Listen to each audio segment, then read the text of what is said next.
నమస్తే, welcome to our channel. ఇది ఇద్దరు అన్నలు ఇద్దరు చెల్లెళ్ళ కథ. ఇప్పటికే వీళ్ళ గురించి చాలా సార్లు మాట్లాడుకున్నాం. మరి తెలుగు రాష్ట్రాల్లో ఈ ఇద్దరి అన్న చెల్లెళ్ళ గురించి కూడా చాలా సార్లు మాట్లాడుకున్నారు. అసలు ఈ ఇద్దరు అన్నలు ఎవరు, ఈ ఇద్దరు చెల్లెళ్ళు ఎవరు, వాళ్ళ లేటెస్ట్ అప్డేట్ ఏంటి తెలుసుకునే ప్రయత్నం చేద్దాం. దీన్ని విశ్లేషించడానికి మనతో పాటుగా ఉన్నారు సీనియర్ జర్నలిస్ట్ సత్యమూర్తి గారు. నమస్తే సార్. నమస్కారం అండి. ఈ ఇద్దరి చెల్లెల స్టోరీ ఏంటి, ఎప్పటికప్పుడు వీళ్ళ గురించి మనం కూడా చాలాసార్లు మాట్లాడుకున్నాం సార్. మరి వాళ్ళ గురించి లేటెస్ట్ అప్డేట్ ఏంటి, మరి తెలుగు రాష్ట్రాల్లో ఎప్పటికప్పుడు కూడా వీళ్ళు చర్చనీయాంశంగానే మారుతుంది ఈ ఇద్దరి అన్నలు ఈ ఇద్దరి చెల్లెళ్ళ స్టోరీ ఏంటి ఇప్పుడు మరి లేటెస్ట్ అప్డేట్? లేటెస్ట్ ఏంటి అంటే, మామూలుగా అయితే ఇద్దరు అన్నలు వాళ్ళ రాజకీయ భవిష్యత్తుని వెతుక్కుంటూ ఉన్నారు. ఇద్దరు చెల్లెళ్ళు కూడా వాళ్ళ రాజకీయ భవిష్యత్తుని వెతుక్కుంటూ వెళ్తూ ఉన్నారు. యాక్చువల్గా అయితే వీళ్ళు అన్నా చెల్లెళ్ళు అని చూడటం తప్ప నలుగురివి 4 పార్టీలు. జగన్మోహన్ రెడ్డిది చూస్తే వైఎస్ఆర్ కాంగ్రెస్ పార్టీ, ఆయన చెల్లెలు షర్మిలది చూస్తే కాంగ్రెస్ పార్టీ, కేటీఆర్ది చూస్తే ఆయన బీఆర్ఎస్ పార్టీ, ఆయన చెల్లెలు కవితది చూస్తే అది తెలంగాణ జాగృతి పార్టీ. అంటే మనం ఇంకా అనౌన్స్ చేయలేదు కానీ మనం చెప్పుకోవచ్చు తెలంగాణ జాగృతి పార్టీ అని. తెలంగాణ జాగృతి పేరు మీద ఆమె ఆల్రెడీ జిల్లాల్లో పర్యటన చేస్తూ ఉన్నది. జగన్మోహన్ రెడ్డి మనం చూస్తూ ఉన్నాం, ఆయన మళ్ళీ రప్ప అనుకుంటూ ఆయన తిరుగుతూనే ఉన్నాడు. ఎక్కడికి వెళ్ళినా కానీ తన వెనక జనం వస్తూ ఉన్నారు, పరిగెత్తుకుంటూ వస్తున్నారు అని చెప్పి ఒక భ్రమ కల్పించటానికి జగన్మోహన్ రెడ్డి తీవ్రంగా ప్రయత్నం చేస్తూ ఉన్నాడు. అంత అసెంబ్లీ ఎలక్షన్లు ముగిసి 1.5 year కూడా కాలేదు. మరి జగన్మోహన్ రెడ్డి ఇంత తాపత్రయం ఎందుకు పడుతున్నాడో ఎవరికి అర్థం కావట్లా. కానీ తాపత్రయపడుతూ ఉన్నాడు, కోట్లాది రూపాయలు డబ్బులు ఖర్చు పెడుతూ ఉన్నాడు. ఎక్కడికి వెళ్ళినా జనం రావాలి అని జన సమీకరణ చేసుకుంటూ ఉన్నాడు. ఇంకొక అన్న కేటీఆర్ గురించి మాట్లాడాలంటే ఆయన జూబ్లీ హిల్స్ ఉప ఎన్నికలో ఉన్న స్థానాన్ని కోల్పోయాడు. మొత్తం పాపం కాలికి బలపం కట్టుకొని తిరిగాడు కేటీఆర్ జూబ్లీ హిల్స్ బై ఎలక్షన్లో. అసలు మేమే గెలుస్తామని చెప్పాడు. ప్లస్ సర్వేలు చేయించుకున్నాడు. చాలామంది సర్వే వాళ్ళు బయటకు వచ్చి చెప్పారు బీఆర్ఎస్కి చాలా బాగుంది, బీఆర్ఎస్ గెలవబోతున్నది అని. ఏకంగా ఒక సర్వే సంస్థ అయితే 52% ఓట్లు బీఆర్ఎస్కి వచ్చేస్తాయని రాసేసాడు, చెప్పేశాడు మొత్తం అందరికీ. ఎన్ని సర్వేలు చేయించుకున్నా, ఎన్ని సర్వేలు బయట చెప్పించుకున్నా, ఎంత సోషల్ మీడియాలో కానీ మెయిన్ స్ట్రీమ్ మీడియాలో కానీ ఎంత ప్రచారం చేసుకున్నా 24,000 ఓట్ల మెజారిటీతో కాంగ్రెస్ క్యాండిడేట్ గెలిచాడు. దాంతో కేటీఆర్కి ఏం చేయాలో అర్థం కావట్లా. ఎలక్షన్లకి ముందరే, అంటే జూబ్లీ హిల్స్ బై ఎలక్షన్కి ముందరే చెల్లెలు అపశకనం పలికింది, చెప్పేసింది ఇక్కడకి బీఆర్ఎస్ గెలిచే పరిస్థితి లేదు అని డిక్లేర్ చేసేసింది. అట్లాగే జరిగింది. ఆంధ్రప్రదేశ్లో కూడా అంతే. జగన్మోహన్ రెడ్డి పరిస్థితి వాస్తవంగా బాగాలేదు. ఆ వాస్తవాన్ని షర్మిల బయటకు వచ్చి చెప్తూ ఉన్నది. ఏ లాభం లేదు, ఇవన్నీ తను చేసిన అక్రమాలని కప్పిపుచ్చుకోవటానికి, బయటికి రాకుండా చేయటానికి జగన్మోహన్ రెడ్డి పడుతున్న తాపత్రయం అని చెప్పి ఆంధ్రాలో అందరూ మాట్లాడుకుంటూ ఉన్నారు. ఇవి ఇప్పుడు నేను చెప్పిన విషయాలన్నీ కొత్త విషయాలు ఏం కాదు, అందరికీ తెలిసినవే. కానీ ఇవన్నీ బయటికి ఎందుకు వచ్చినాయి అంటే, మొన్న బెంగళూరులో ఒక ఫంక్షన్ జరిగితే, ఒక ఫంక్షన్ కూడా కాదు, అదేదో గుర్రపందాల ఇది, దానికి జగన్మోహన్ రెడ్డి కేటీఆర్ ఇద్దరు కలిసి అటెండ్ అయ్యారు. దాంతో మళ్ళీ ఈ పాత స్టోరీలన్నీ అందరూ చెప్పుకుంటున్నారు. వీళ్ళిద్దరు కలవటం ఏంటి, అసలు వీళ్ళిద్దరు అక్కడికి వెళ్ళటం ఏంటి, వీళ్ళిద్దరికీ ఉన్న సంబంధం ఏంటి, అది కూడా ఏదో పెళ్లిలో కలుసుకున్నారు అంటే దానికి ఒక అర్థం ఉంటుంది. పెళ్లి కొడుకో పెళ్లి కూతురో వాళ్ళ తల్లిదండ్రులు ఇద్దరిని పిలిచి ఉంటారు, ఇద్దరు వెళ్ళి ఉంటారు అనుకోవచ్చు. అదేదో బెంగళూరులో ఈ ప్రోగ్రామ్కి వీళ్ళిద్దరు కలిసిపోవటం ఏంటి అంటే, వీళ్ళిద్దరూ టచ్లోనే ఉన్నారు. ఎవరు, కేటీఆర్ జగన్ ఇద్దరు టచ్లో ఉన్నారు. టచ్లో ఉండటమే కాకుండా కేటీఆర్ పబ్లిక్లో ఏం చెప్తున్నాడు అంటే, జగన్మోహన్ రెడ్డి నాకు అన్నలాంటి వాడు, అతనితోటి స్నేహం చెయ్యక తప్పదు, నేను చేస్తూనే ఉంటాను. మీరు ఎవరు ఏమనుకున్నా, ఆఖరికి మా చెల్లెలు ఏమనుకున్నా, నేను ఎవరిని కేర్ చేయను, జగన్మోహన్ రెడ్డి తోటి నేను టచ్లో ఉండటం ఏంటి, ఆయన నాకు సోదర సమానుడు అని చెప్పేస్తూ ఉన్నాడు. జగన్మోహన్ రెడ్డి అట్లా పైకి చెప్పట్లేదు, కానీ నేను హైదరాబాదు వస్తూ ఉన్నాను, నాకు మనుషుల్ని అరేంజ్ చేయంటే వాళ్ళు అరేంజ్ చేశారు. అంటే ఈ టైపులో వాళ్ళిద్దరి మధ్య బంధం కొనసాగుతూ ఉన్నది. ఇది అధికారంలో ఉన్నప్పటి నుంచి జరుగుతూనే ఉంది. అంటే తెలంగాణలో కేసీఆర్ అధికారంలో ఉన్నప్పుడు, జగన్మోహన్ రెడ్డి ఆంధ్రాలో అధికారంలో ఉన్నప్పుడు ఇద్దరు కలిసి పనిచేసుకున్నారు. జనరల్గా ఏంటంటే ఇద్దరు ముఖ్యమంత్రులు కలిసి పనిచేసుకుంటే ప్రజలు హర్షిస్తారు, సంతోషపడతారు. ఎందుకు?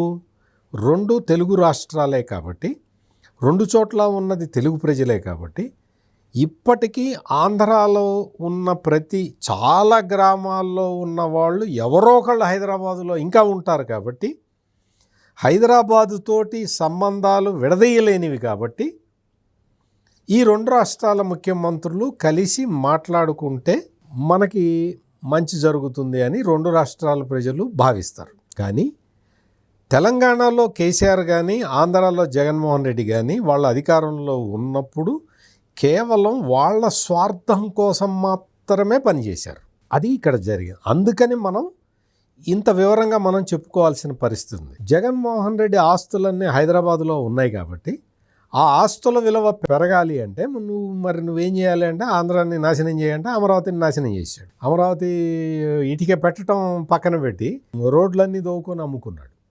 దాంతో ఏమైంది? హైదరాబాదులో రియల్ ఎస్టేట్ విపరీతంగా పెరిగిపోయింది. హైదరాబాదులో రియల్ ఎస్టేట్ పెరగటం అంటే జగన్మోహన్ రెడ్డికి హైదరాబాదులో ఉన్న ఆస్తుల విలువ పెరగటం.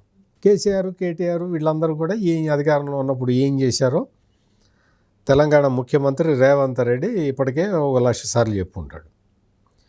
లేటెస్ట్గా ఫార్ములా ఈ రేసులో కేటీఆర్ మీద ప్రొసీడింగ్స్కి గవర్నర్ అనుమతి ఇచ్చాడు. ఇప్పుడు ఇంకా ఇవాళ రేపు కేసు ఇది ఉంటుంది.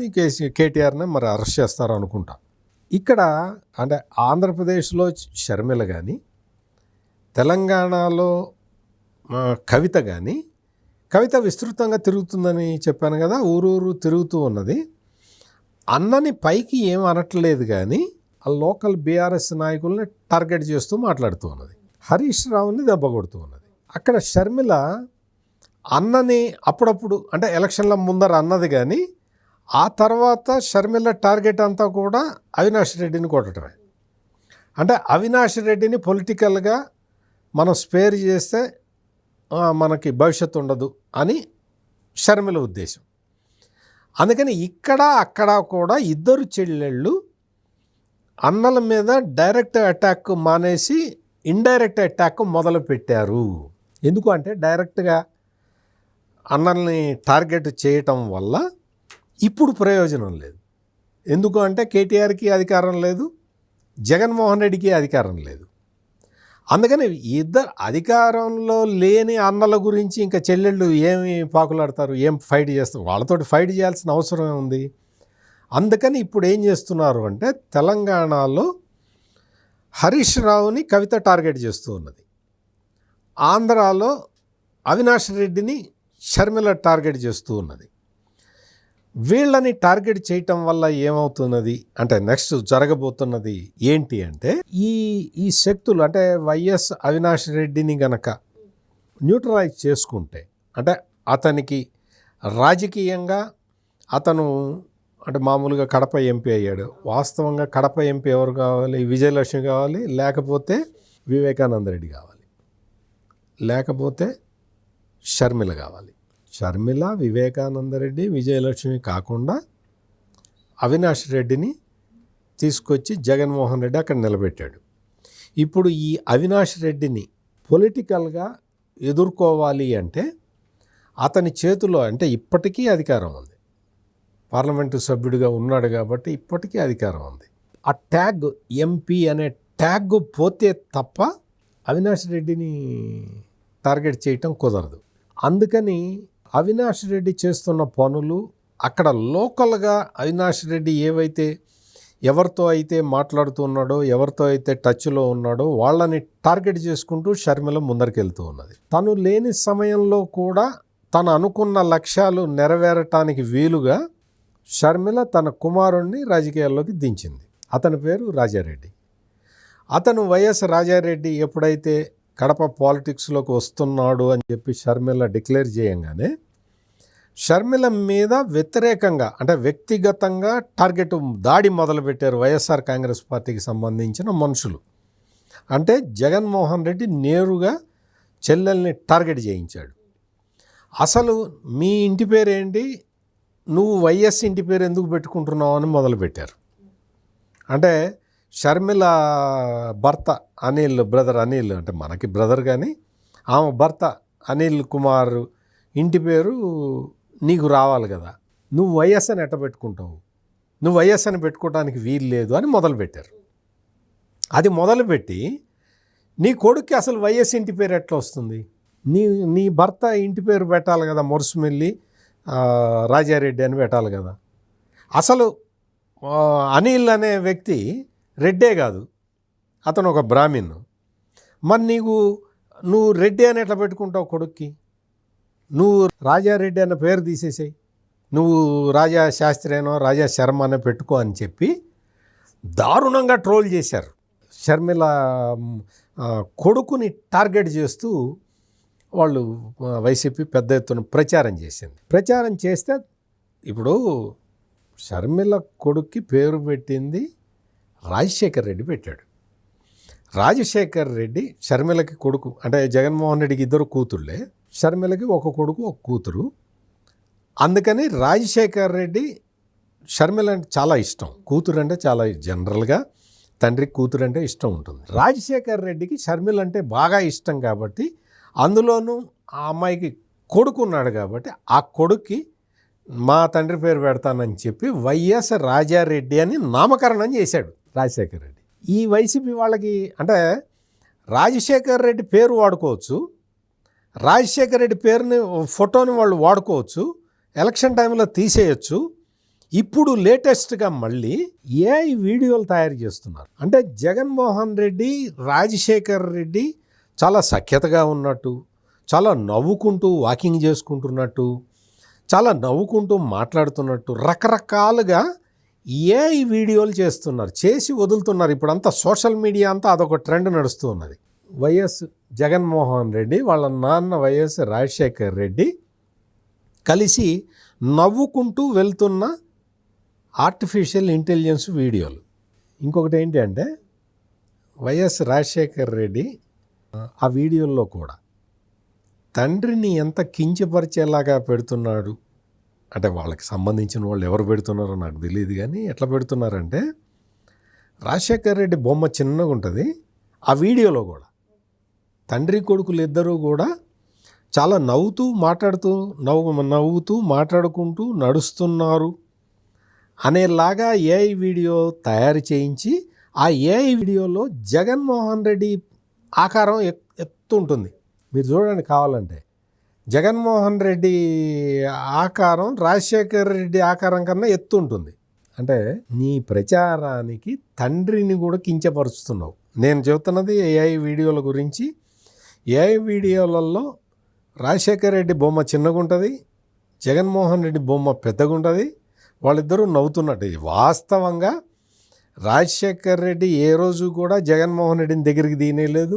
ఆయన ముఖ్యమంత్రిగా ఉన్నంతకాలం జగన్మోహన్ రెడ్డి నువ్వు బెంగళూరులోనే ఉండు, హైదరాబాద్ రావడానికి వీల్లేదని చెప్పాడు. ఈ విషయాన్ని రాజశేఖర్ రెడ్డి ఆత్మ కేవీపీ రామచంద్రరావే 2-3 సార్లు చెప్పాడు. అటువంటి జగన్మోహన్ రెడ్డి మళ్ళీ ఇప్పుడు తండ్రి ఇమేజ్ని వాడుకోవటానికి ఇటువంటి ప్రయత్నాలు చేస్తూ ఉన్నాడు. తెలంగాణలో వచ్చేసరికి ఈ జూబ్లీహిల్స్ బై ఎలక్షన్ రిజల్ట్స్ వచ్చిన తర్వాత తెలంగాణ ముఖ్యమంత్రి రేవంత్ రెడ్డి మాట్లాడుతూ ఎవరో రిపోర్టరు అడిగాడు, మీరు కేసీఆర్ గురించి మీరేం చెప్తారంటే ఆయనకి ఆరోగ్యం బాగాలేదు, ఆరోగ్యం బాగలేని అతని గురించి నేనేం మాట్లాడతానని చెప్పి తెలంగాణ ముఖ్యమంత్రి రేవంత్ రెడ్డి కామెంట్ చేస్తే ఆ కామెంట్ని కవిత కండెమ్ చేసింది. బీఆర్ఎస్ పార్టీకి సంబంధించిన నాయకులు చూసి చూడనట్టు వదిలేశారు. వాళ్ళు కూడా ఏదో నామకహ ప్రొటెస్ట్ చెప్పారు తప్ప వదిలేశారు. అంటే ఏంటి, ఈ ఆడపిల్లలిద్దరూ కూడా తండ్రుల్ని వాళ్ళు అంటే వాళ్ళకున్న అనుబంధాన్ని వాళ్ళు గుర్తు చేసుకుంటూ ఉన్నారు. కొడుకులు ఎక్కువగా గుర్తు చేసుకోవటం లేదు. ఇది లేటెస్ట్గా ఈ తెలంగాణలో ఉన్న అన్నా చెల్లెళ్ళు, ఆంధ్రాలో ఉన్న అన్నా చెల్లెళ్ళ గురించి ఇప్పుడు జరుగుతున్న ఇది ఎవరి భవిష్యత్తు, ఎవరి రాజకీయాలలో ఎవరి రాష్ట్రంలో వాళ్ళు భవిష్యత్తు కోసం పోరాడుతున్నారు. ఈ పోరాటంలో భాగంగా అన్నల్ని నిర్వీర్యం చేసే విధంగా చెల్లెళ్ళు బాణాలు వేస్తూ ఉన్నారు. కాకపోతే డైరెక్ట్గా వేయట్లేదు, ఇండైరెక్ట్గా వేస్తున్నారు. నువ్వు డైరెక్ట్గా వేసినా ఇండైరెక్ట్గా వేసినా ఈ అన్నలు ఎవరైతే అంటే తెలంగాణలో కేటీఆర్ కానీ, ఆంధ్రాలో జగన్మోహన్ రెడ్డి కానీ, వీళ్ళు అధికారంలో ఉన్నప్పుడు చాలా కర్కశంగా ప్రవర్తించారు చెల్లెళ్ళ పట్ల.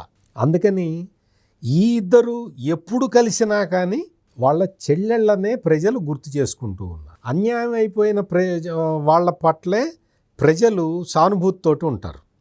అందుకని తెలంగాణలో కవిత పట్ల సానుభూతితోటి ఉన్నారు ప్రజలు, ఆంధ్రాలో షర్మిల పట్ల సానుభూతితోటి ఉన్నారు. అంతేకాని ఈ కేటీఆర్ని జగన్మోహన్ రెడ్డి వీళ్ళిద్దరూ కలిస్తే ప్రజలు వాళ్ళ గురించి చెడుగా మాట్లాడుకున్నారు తప్ప ఇంకా వేరే విధంగా ఎటువంటి భావనలు వ్యక్తం చేయలేదు. అందుకని ఈ అన్నలు వీళ్ళిద్దరి స్నేహబంధాన్ని, అంటే చాలా మేమిద్దరం జగని దోస్తులం, ఆయన అన్న నేను తమ్ముడు అని ఇటువంటి ఎన్ని కబుర్లు చెప్పుకున్నా వీళ్ళిద్దరి మధ్య ఉన్న బంధం కేవలం ఆస్తులకు సంబంధించిందేనని, అంటే వాళ్ళ ఇంట్రెస్ట్ వీళ్ళు కాపాడటం, వీళ్ళ ఇంట్రెస్ట్ వాళ్ళు కాపాడటం, దానికే పరిమితం అయింది. రాజకీయాలు మాత్రం ఎవరు వాళ్ళు, అంటే ఎలక్షన్లు రాగానే కేటీఆర్ ఆంధ్ర వాళ్ళని తిడతాడు, జగన్మోహన్ రెడ్డి తెలంగాణ వాళ్ళని రెచ్చగొట్టడానికి ప్రయత్నం చేస్తాడు. అదే చేశాడు కదా లాస్ట్ ఎలక్షన్లో. నాగార్జున సాగర్ సగం ఆక్యుపై చేసేసి కేసీఆర్ ఉంటే తప్ప నాగార్జున సాగర్ కాపాడలేడు అన్న వాతావరణాన్ని తీసుకొచ్చి పెట్టాడు. వీళ్ళిద్దరూ ఎంత సహకరించుకున్నా పక్కలో బల్లేల్లాగా ఈ చెల్లెళ్ళు ఉన్నంతకాలం ఈ అన్నలు రాజకీయం చేసుకోవాల్సిందే తప్ప రాజకీయాలలో వీళ్ళు మళ్ళీ ప్రకాశించే కార్యక్రమం ఏది జరగటానికి అవకాశం లేదు. మరో అంశంతో మళ్ళీ కలుద్దాం. Thank you sir. నమస్కారం.